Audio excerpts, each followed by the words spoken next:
By 4:10, every family in the shelter's visiting room had noticed the same thing. Ranger would not look at them. He sat beside one empty folding chair and stared at the front door.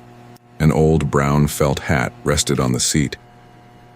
"Maybe he's waiting for a ghost," Megan Cole said, loud enough for the visitors to hear. A few people laughed. One father quietly led his daughter toward another dog. Ranger did not move. He touched his nose to the hat, then looked back at the door. Someone called his name, nothing. Then Ranger's ears lifted, his whole body went still. At the back of the room, a woman had stopped walking. What Ranger was doing looked simple enough to explain. A frightened dog had found one safe place, and he refused to leave it. That was the shelter's answer. It was wrong. The chair mattered.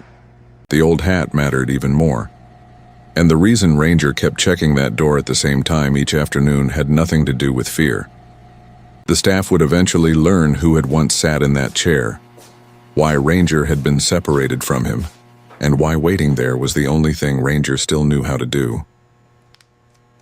But first you need to know what happened the morning Ranger arrived at the county shelter.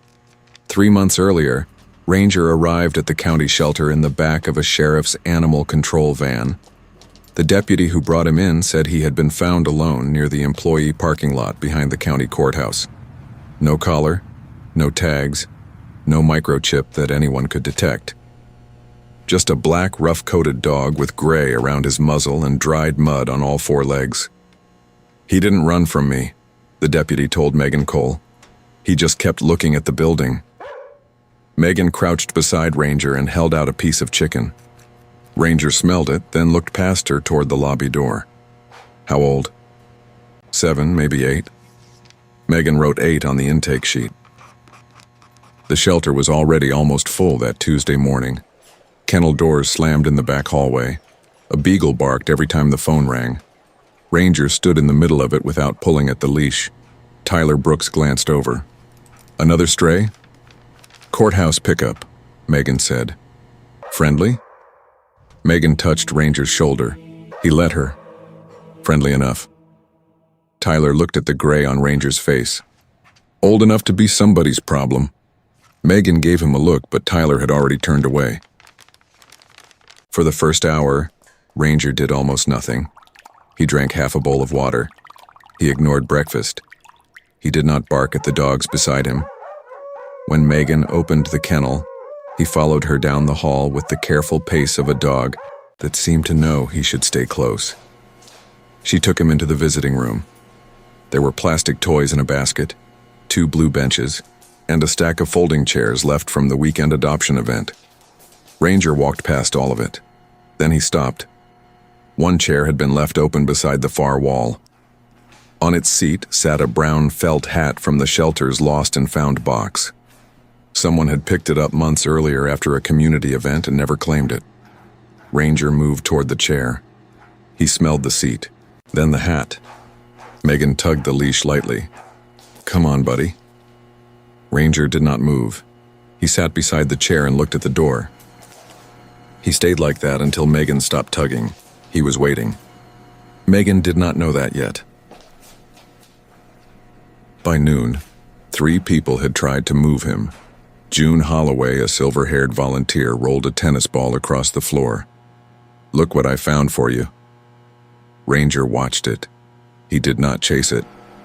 June sat beside him instead. "You've got somewhere else on your mind, don't you?" From the doorway, Tyler laughed. "Or nothing on his mind." June turned. "He's scared." "Scared dogs shake. That dog is checked out." Ranger kept his eyes on the door. Tyler folded his arms. "Put that in the adoption notes, low engagement." Megan heard him from the desk. "Not yet." Tyler shrugged. "Families ask. Better to tell them." That afternoon, the first family did ask. The Harpers wanted a calm dog for their 12-year-old daughter, Lily. Ranger seemed perfect on paper, quiet, gentle, no jumping. Lily sat on the floor 6 feet from him and held out a biscuit. "Ranger?" His ears moved. She smiled. He heard me. Ranger looked at her for 2 seconds. Then he looked back at the chair. Lily's father glanced at Megan. Does he always do that? Megan hesitated. Tyler answered. Pretty much. He kind of shuts down in here. Megan turned toward him. Tyler continued. Some dogs bounce back, some don't. Lily lowered the biscuit. Is he sad? No one answered right away.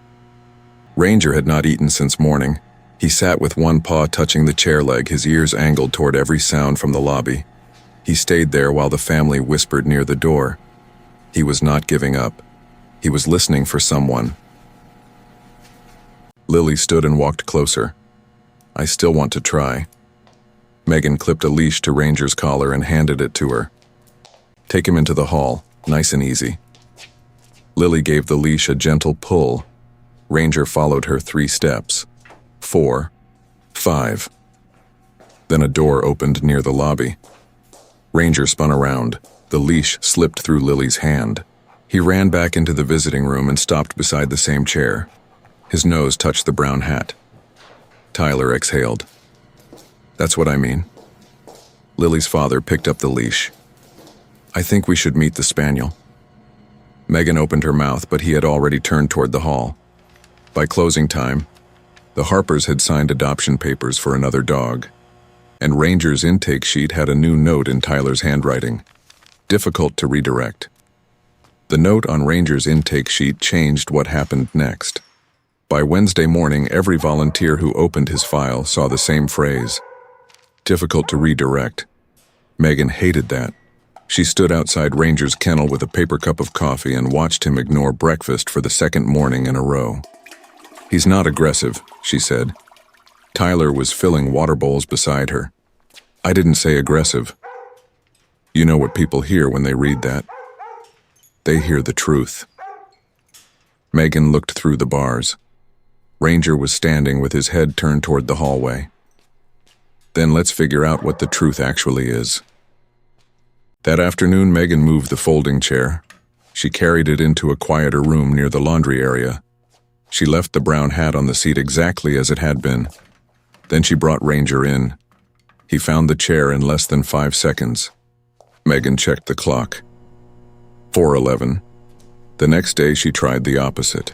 Same room, same chair, no hat. Ranger entered, sniffed the floor, looked at the chair once, and walked toward the door. Tyler leaned against the wall. So it's the hat. Maybe. Great. We solved it. Megan looked at him. Solved what? Tyler had no answer. They put the hat in a plastic storage bin behind the front desk. For 2 days, Ranger stopped going to the chair. Instead, he paced the visiting room every afternoon. He checked the lobby door. He stood beneath the wall clock. At 4:10 on Friday, he began whining. It was the first sound Megan had heard him make. Ranger looked at the door, then at the empty chair, then at the door again. He stayed there until closing. He was not calmer without the hat, he was more lost. Megan returned it the next morning. Ranger pressed his nose into the felt until the brim folded. Then he lay beside the chair. June Holloway watched from the doorway. You ever see a dog do that? With a blanket, maybe. That isn't a blanket. The hat smelled faintly of dust, old wool, and the cedar closet where the lost and found items had been stored. Nothing about it should have mattered, but it did. By the end of Ranger's first week, the shelter director approved a behavior consultation. Carla Jennings arrived Monday with a canvas bag, a clicker, and a notebook. She watched Ranger for 20 minutes. No barking, no trembling, no avoidance when she approached. Then she placed a piece of roast chicken on the floor. Ranger ate it. Another piece went 3 feet farther from the chair. He ate that too. By the 5th piece, Ranger was almost at the doorway. Carla offered another from the hall. Ranger stepped out. Then the clock above the desk clicked to 4:10. Ranger turned so quickly that Carla dropped the chicken. He ran back to the chair.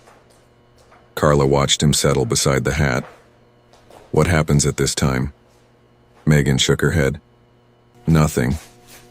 Every day. Pretty much. Carla looked at the clock. Then something used to happen. That sentence became the shelter's new theory. Routine trauma. Maybe someone had once come home at the same hour every day. Maybe that person had hurt Ranger. Maybe the chair or hat reminded him of whatever happened there. Tyler liked the theory because it gave him a label. Megan liked it because labels could be treated. They began a desensitization plan. At 3:45, Megan took Ranger outside. At 4, June played with him in the fenced yard. At 4:10, Carla gave him food puzzles. For 3 days, they kept him away from the visiting room until after 4:30. The first day, Ranger pulled toward the building. The second day, he refused the food puzzle. The third day, he planted all 4 feet in the grass at 4:08 and stared through the glass doors. June checked her watch. 2 minutes early. Megan felt something tighten in her stomach. Ranger was not reacting to the clock. He knew something else. That afternoon, Megan made one more test. She moved the brown hat to a blue bench on the opposite wall. The folding chair stayed where it had always been. At 4:09, Ranger entered. He walked straight past the chair. Tyler stopped smiling. Ranger crossed the room, reached the bench, smelled the hat, and sat beside it. Then he looked at the door. At 4:11, he moved closer to the entrance. At 4:12, footsteps sounded in the lobby. A delivery driver passed. Ranger watched him, then returned to the hat. Carla closed her notebook. It's not the chair. Tyler looked at her. What? And I don't think this is shut down. Megan glanced at Ranger. What do you think it is? Carla looked toward the lobby. I think he's expecting a person. The new theory should have made things easier. It did not. Now they had a dog waiting for someone they could not name.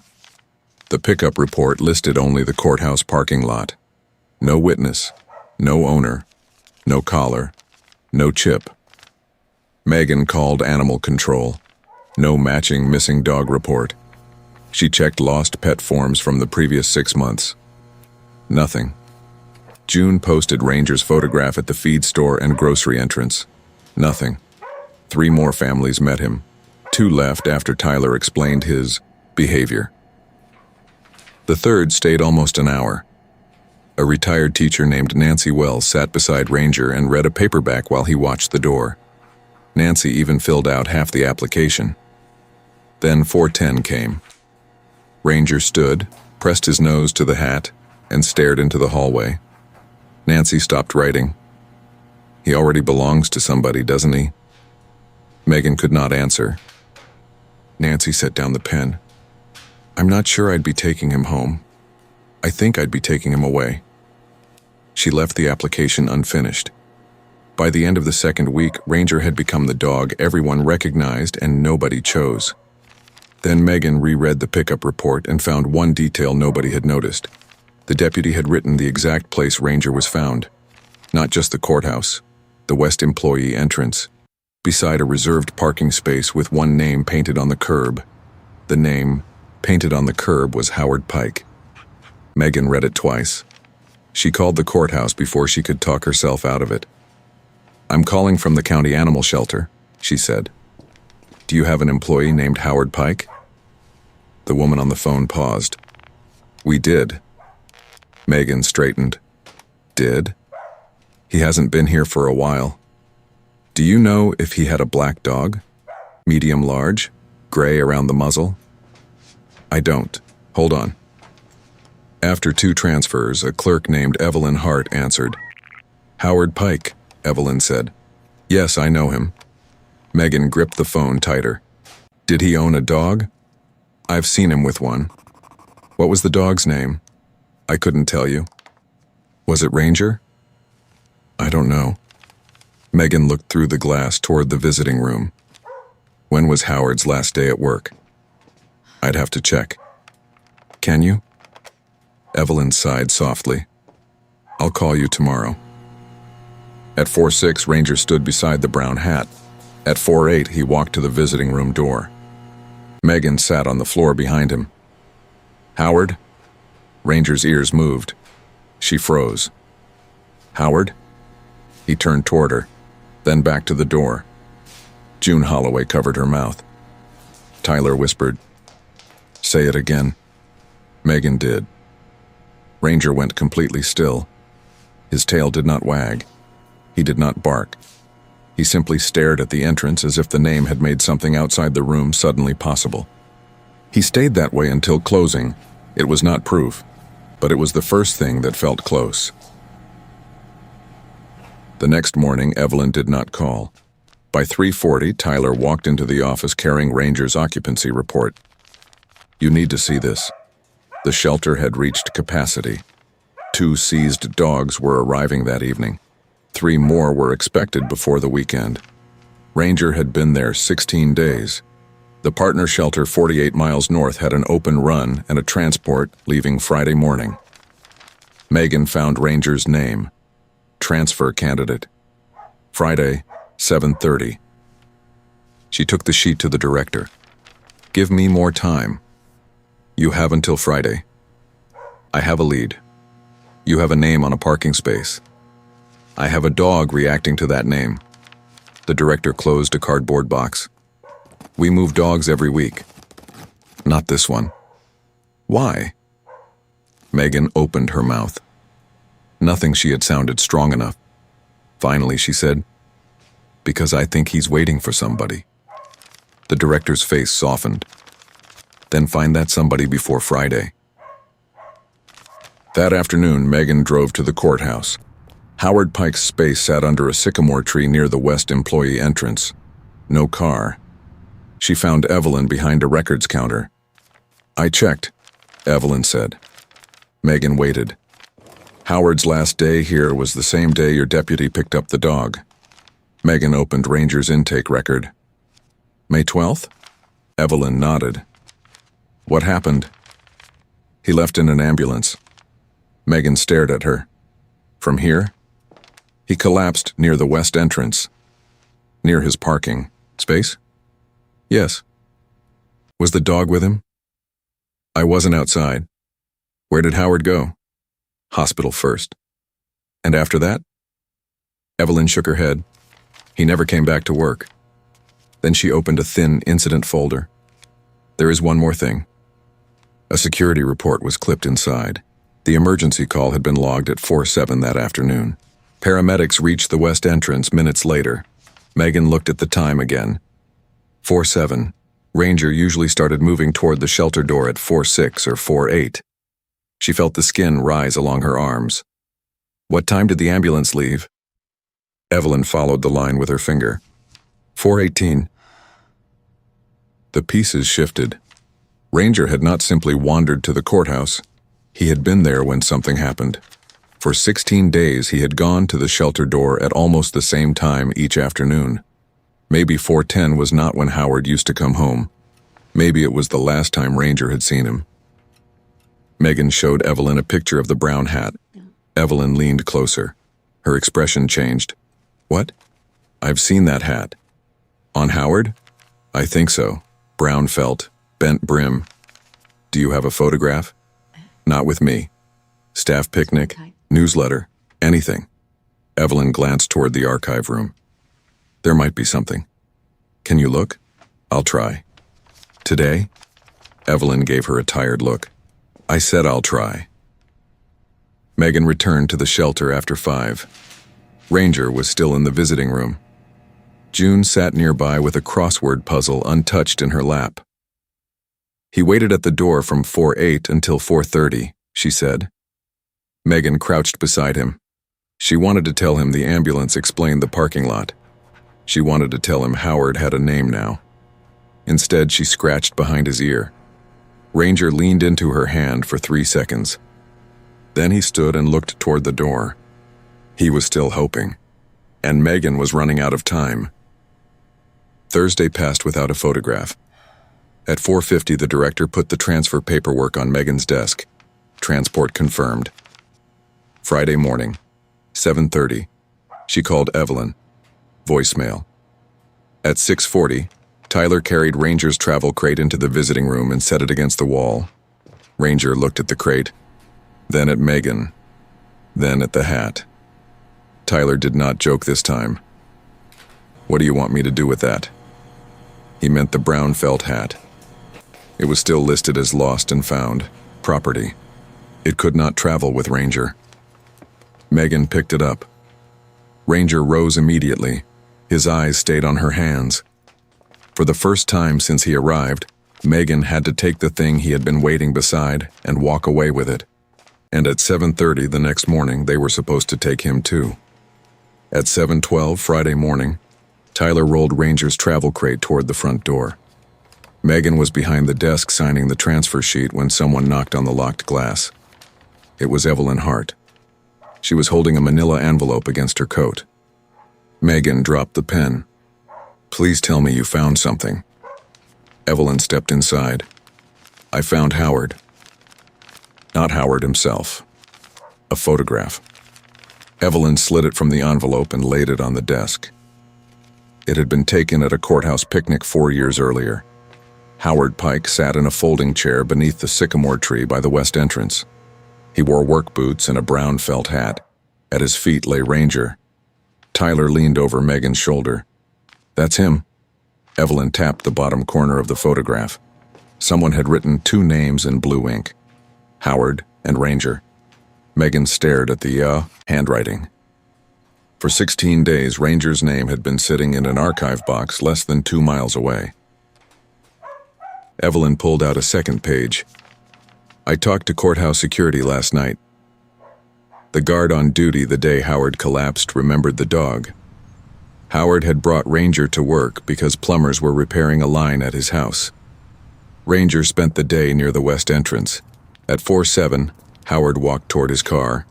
He collapsed before he reached it. Ranger stayed beside him while a security officer called for an ambulance. When paramedics lifted Howard onto the stretcher, Ranger tried to follow. A deputy held him back. The ambulance left at 4:18. Ranger slipped away minutes later. They found him beside Howard's empty parking space. Megan looked toward the visiting room. 4:10. The door. The waiting. It had never been a habit tied to a house. It was a memory tied to one afternoon. Ranger had watched Howard disappear through that entrance at almost the same time every day he later began waiting. And the brown hat had been there too. Evelyn said Howard had worn it for years. The day he collapsed, the hat fell near the curb. A courthouse employee picked it up after the ambulance left. Weeks later, a box of unclaimed items was sent to the shelter. The hat had traveled there by accident. Ranger had not. He had followed the last familiar scent he still had. No one at the desk spoke. Tyler looked at the travel crate near the door. Then he looked at Ranger's transfer sheet. "I kept calling him shut down." Megan said nothing. Tyler rubbed his thumb over the edge of the paper. He wasn't refusing to move on. His voice dropped. "We were trying to move him away from the last place he thought Howard might come back." June stood behind him with both hands around a coffee mug. Tyler picked up the transfer sheet. Then he tore it in half. The director heard the paper rip from her office. "What are you doing?" Tyler turned. "He's not getting on that van." "You don't make that decision." "No, but you need to see this." Evelyn handed her the photograph. The director studied it for several seconds. Then she looked through the glass at Ranger. "Where is Howard now?" Evelyn's expression changed. That part took longer. Howard had survived the stroke. He spent 11 days in the county hospital, then transferred to a rehabilitation center outside Millbrook. The stroke affected his speech and the right side of his body. For weeks, he needed help making calls. His niece in Ohio handled his bills and medical paperwork. She knew Howard had a dog, but not that Ranger had been at work that day. By the time she asked about him, the courthouse staff assumed Animal Control had contacted the family. Animal Control assumed the unidentified stray belonged to someone else. The shelter had no name to connect to Howard. Every person had one piece. Nobody had the whole story. Megan sat down hard in the desk chair. Does Howard know Ranger is here? Not yet. Can we call him? Evelyn nodded. I have the rehabilitation center's number. They put the call on speaker. After a long hold, a man's voice came through, slow and rough. Hello? Evelyn leaned toward the phone. Howard, it's Evelyn Hart from the courthouse. A pause. Evelyn. We found Ranger. Nothing came back. Megan looked at Tyler. The speaker crackled. Then Howard made a sound that was almost a breath and almost a word. Ranger? Megan closed her eyes. Evelyn told him the dog was safe. She told him Ranger had been at the county shelter. She did not tell him about the chair. Howard tried to answer quickly, but the words came unevenly. Thought he was gone. No, Evelyn said. He isn't gone. Another pause. Can I see him? Megan looked through the office window. Ranger was standing beside the brown hat again. The director picked up the 2 torn halves of the transfer sheet and dropped them into the trash. The rehabilitation center allowed a supervised visit Saturday afternoon. Ranger could come with vaccination records and a handler. Megan volunteered before the director finished asking. Tyler said he would drive. June offered to stay late and prepare Ranger. For the first time since he arrived, nobody discussed adoption. Nobody discussed behavior. Nobody used the word difficult. That evening, Megan put the brown hat back on the folding chair. Ranger walked over and sat beside it. At 4:10, he looked toward the door.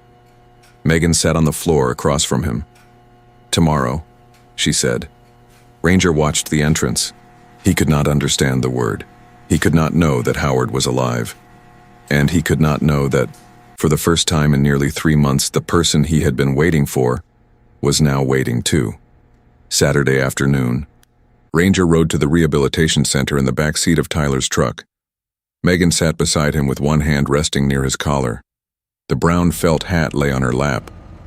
Ranger smelled it once, then watched the road. When they reached the entrance, Tyler carried the folding chair inside. No one joked about it. Howard Pike was waiting in a private room near the lobby. He looked smaller than he had in the photograph. His right hand rested stiffly against his leg. His white hair had grown longer. A therapist stood behind his wheelchair. Megan stopped at the doorway. Ranger stopped too. For 3 seconds, neither of them moved. Howard lifted his left hand. Ranger. The dog took 1 step, then another. He did not run. He lowered his head and smelled the air. Howard touched the brim of the brown hat on Megan's lap. Ranger's ears rose. Megan set the hat on Howard's knee. Ranger crossed the room. He pressed his nose into the felt. Then he smelled Howard's hand. Howard's fingers moved into the fur behind Ranger's ear. Ranger closed his eyes. He stayed there without moving. For nearly 3 months, he had checked a door at the same hour. He had followed a hat from a courthouse parking lot to a shelter. He had waited beside whatever carried the last familiar smell. Now the person attached to that smell was touching him again. Ranger knew him. Howard bent forward as far as his body allowed. Good boy. Ranger put both front paws against the side of the wheelchair and pushed his head under Howard's arm. Howard laughed once. Then his face folded. The therapist told Megan later that Howard had asked about Ranger almost every week after learning to speak more clearly. The problem was that nobody knew where the dog had gone. Howard had been waiting too, with no door to watch and no way to follow. Megan looked away. Tyler did not. He stood beside the folding chair with both hands on its metal back. Put it here, Howard said. Tyler opened the chair beside the wheelchair. Megan placed the hat on the seat. Ranger turned, looked at the chair, then at Howard. He did not sit beside it. He lay down at Howard's feet. Megan covered her mouth. Tyler stared at the floor. The therapist quietly stepped into the hallway. For a while, nobody said anything. Then Megan looked at Ranger and spoke softly. He wasn't broken. Howard kept his hand on the dog's head. Megan finished the sentence. He was waiting for you. Howard nodded. No one answered. There was nothing left to explain. At 4:10, the wall clock in the rehabilitation room clicked forward. Ranger did not look at the door. He did not look at the chair.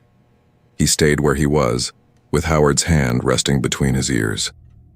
And for the first time since the ambulance left the courthouse, Ranger let 4:10 pass without waiting for anyone to come back. Howard could not take Ranger home immediately. For another 6 weeks, Ranger visited the rehabilitation center 3 afternoons a week. Every time, Howard sat near the window with the same brown felt hat beside him. When Howard finally returned home, Ranger went with him. The folding chair came too. It now sits on Howard's front porch in Millbrook, beside a small table and a water bowl. The hat hangs from the chair back instead of resting on the seat. Most afternoons, Howard sits there while Ranger lies across his boots. At 4:10, nothing happens anymore. No door opens, no one arrives. Ranger does not need them to. The chair is no longer empty, and a few weeks later another dog in another county would wait beside a door for a reason nobody guessed right.